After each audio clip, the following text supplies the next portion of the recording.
ketika membedah wayang itu, wah ini harus dibedah memakai Lacan ini. Tuh, teori psikologinya Lacan. Atau nanti dengan epistemologinya siapa itu. Nah kita itu lalu apa mbiyen ki simbah-simbah kita itu tidak metodologis, Pak. Iya. Sampai sekarang itu naskah-naskah yang berasal dari asrama dulu, yang kemudian itu diwarisi oleh para di pesantren-pesantren itu. Nah, kakek saya kan masih punya pesantren di Kota Gede. Nah, waktu itu masih menyimpan naskah banyak itu. Nah, itu dari situ. Jadi di rumah itu ada 2 macam itu. Oke. Saya agak teknis dulu, tapi nanti saya akan bertanya yang agak kualitatif, Mas. Yang teknis gini, sebenarnya yang disebut naskah kuno itu ada ukuran abadnya nggak, Mas? Ada, Mas, ada itu. Maksudnya itu harus berapa abad untuk disebut kuno gitu loh, Mas? Ya. Kalau maka di Indonesia sekarang ini ada pembagian, itu ada naskah kuno, ada naskah klasik. Ya. Itu. Nah, yang kuno itu paling tidak itu sampai abad 14. Sesudah itu sudah disebut naskah klasik gitu. Termasuk jadi kuno ini lebih muda daripada klasik.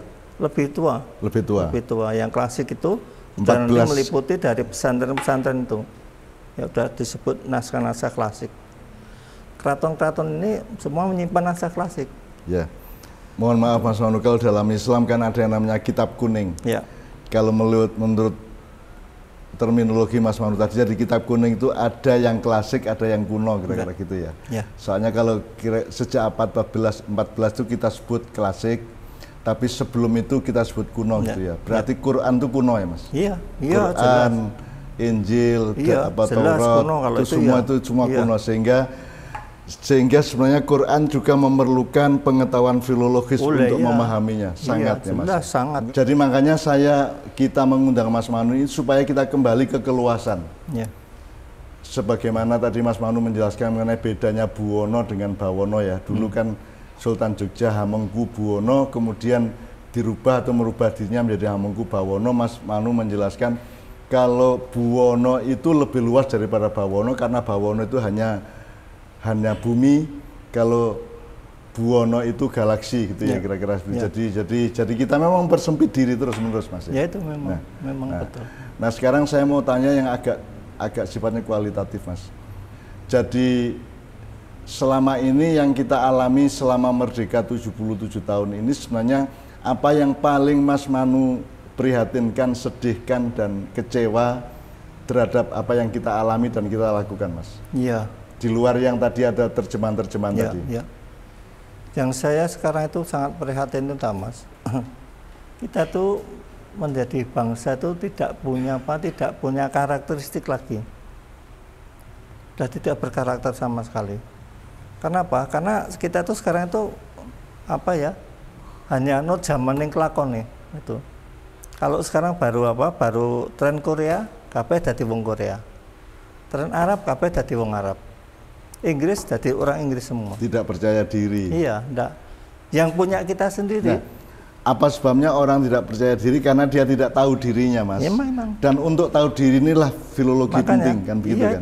Itu. Makanya filologi penting itu karena kita itu kan butuh tahu diri. Bahkan Tuhan saja mengatakan, kalau engkau tahu dirimu, maka engkau tahu aku, kan begitu kan? Betul. Man arafa nafsa faqad arafa rabbahu. Kalau engkau memahami dan mengetahui dirimu, maka engkau mengetahui dan memahami Tuhanmu, kan begitu. Nah, orang Indonesia itu tidak belajar untuk tahu dirinya, tidak belajar untuk mengenali dirinya, sehingga pokoknya dia diseret anut grubyuk dan dihembus angin dari luar, ikut gitu ya. Kalau pas trennya Korea, trennya Arab, trennya Latin gitu ya. Itu teraplikasi pada apa saja, Mas? Bahwa kita nggak punya karakter itu, Mas. Ya paling tidak itu di dalam sekarang ini gampang kok masalah kuliner. Tuh. Karena ini makanan Korea baru menjamur di mana-mana. Kemudian pakaian begitu. Kemudian perilaku, bahasa itu ya, bahasa sehari-hari Sekarang tuh rumah sana itu orang Korea semua itu loh. Itu. Jadi gayanya ngomong tuh kayak Korea tuh. Ini loh. Yang di lain pihak, yang satu gayanya kayak wong Arab gitu. Iya, iya. Nah ini, sehingga apa yang kita punya sendiri itu yang basa Jawa ya, yang dengan penuh dengan apa etika itu udah nggak dihitung itu kayak gitu tuh. Gimana Mas? Selama ini kan ada yang namanya universalisme dan primordialisme Mas. Jadi dari satu sudut yang lain Mas, orang kalau kejawa-jawaan itu disebut tidak universal, tidak nasionalis, dia disebut primordialis dan kedaerahan. Padahal kalau dalam sudut yang Mas Manu bilang tadi bahwa kita itu justru, memang kita dibikin jadi orang Jawa oleh Tuhan kan gitu kan. Ya kita harus mengenal Jawa, baru kemudian mempertimbangkan Korea kita pertimbangkan, Jepang kita pertimbangkan, Arab kita pertimbangkan, tapi kan kita tetap karakternya, kediriannya adalah Jawa misalnya. Ya masalahnya itu orang tuh nggak mau belajar sejarah ya Mas. Kalau kita tuh mau melacak sejarah, orang Jawa dulu kan kita tuh dulu masuk suku bangsa Austronesia ya. Ya. Ini bangsa ini kan mempunyai kemampuan navigasi ya, sehingga dia bisa melanglang buana gitu loh. Nah, yang namanya orang kita itu menjadi internasional itu sejak zaman purba, sejak zaman prehistori. Itu. Jadi berarti sebelum Masehi Mas?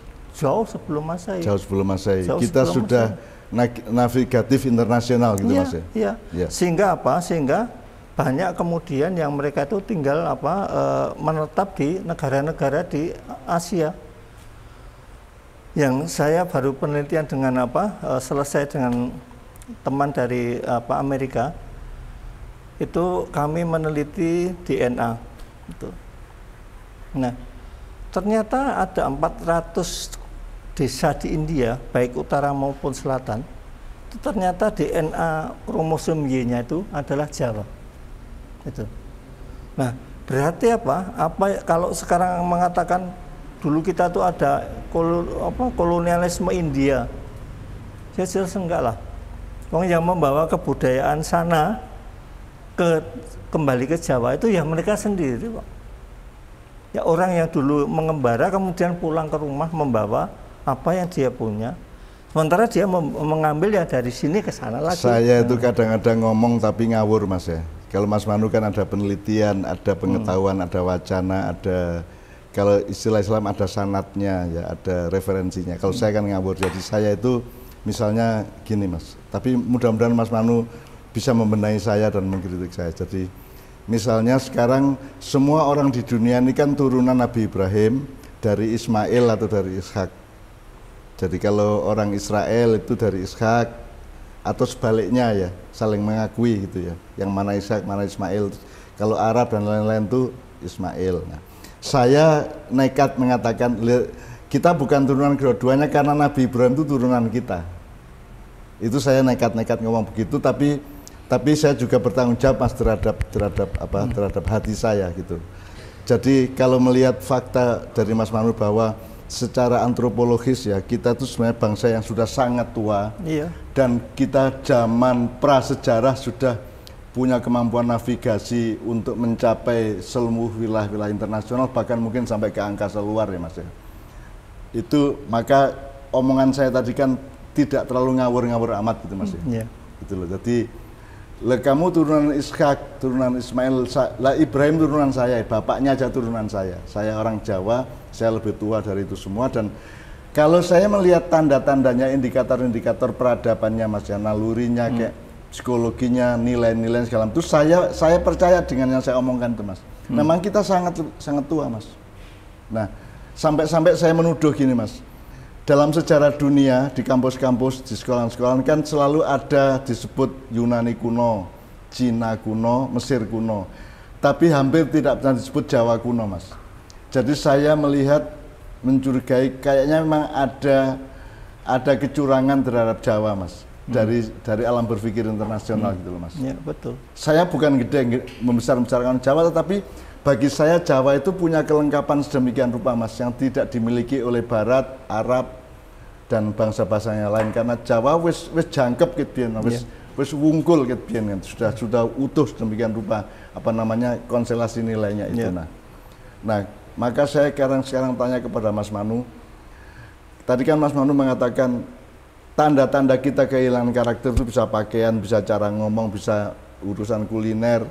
Nah, kalau di wilayah-wilayah yang agak sedikit mendalam atau kualitatif, misalnya pengajaran, kurikulum, orientasi pendidikan, perilaku para profesor, doktor, umpamanya dosen-dosen, seterusnya gimana, Mas? Wah. Apakah ada tanda-tanda tidak berkarakter itu? Jelas sekali, jelas sekali. Malah jelas sekali. Jelas sekali.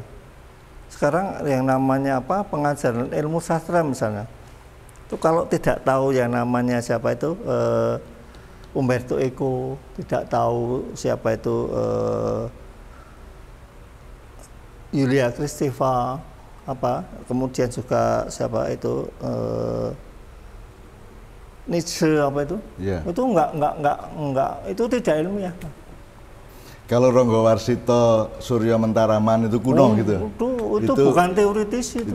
Itu bukan teoritis gitu ya. Bukan. Ya. Itu contoh dari bahwa kita itu enggak punya karakter kedirian kita sendiri, tapi kita selalu mengadopsi apa namanya keyakinan orang menjadi keyakinan kita kan gitu. Nah, sekarang itu ya yang di Fakultas Filsafat itu, ketika membedah wayang itu, wah ini harus dibedah memakai Lacan ini.